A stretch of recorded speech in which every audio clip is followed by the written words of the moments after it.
Welcome to our tutorial. In this video, we'll show you 3 effective methods to configure a mean time to resolve KPI report in Jira.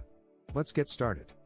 In our first scenario, we'll be using the performance trend gadget and time and status metric. In the data source, filter resolved issues from the desired time period and project.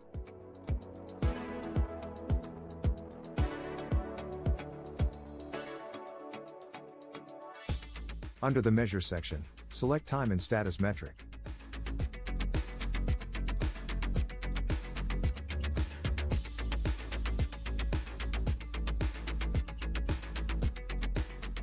Choose a custom work calendar for precise time tracking.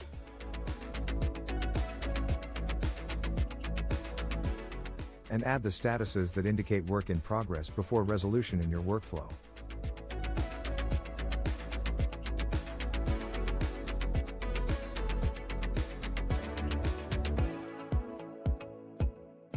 Switch to average calculation type.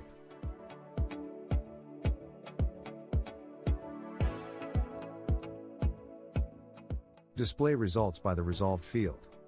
Specified by week.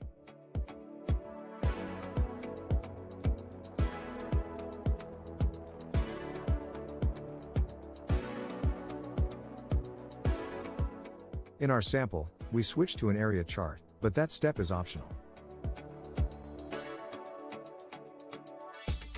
Then, activate the target feature.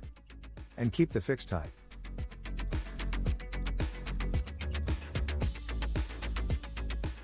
Select per x-axis item target results, and set a target value. For example, 40 hours max to resolve.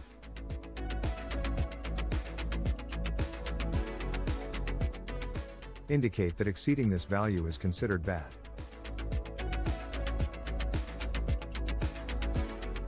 Under More settings, activate a warning threshold. For example, 80% of the target.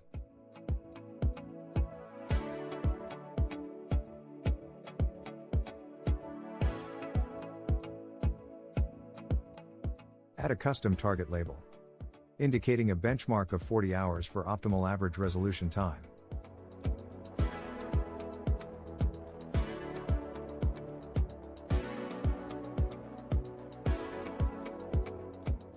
And this concludes the mean time to resolve report using time and status metric. Our second scenario addresses cases where additional flexibility is required. The time between metric enables you to specify precise start and end points, allowing you to tailor the mean time to resolve report to your unique workflow and processes.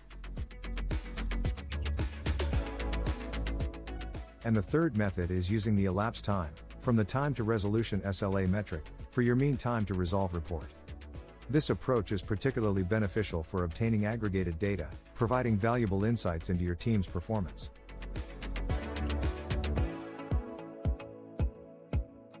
Thank you for watching.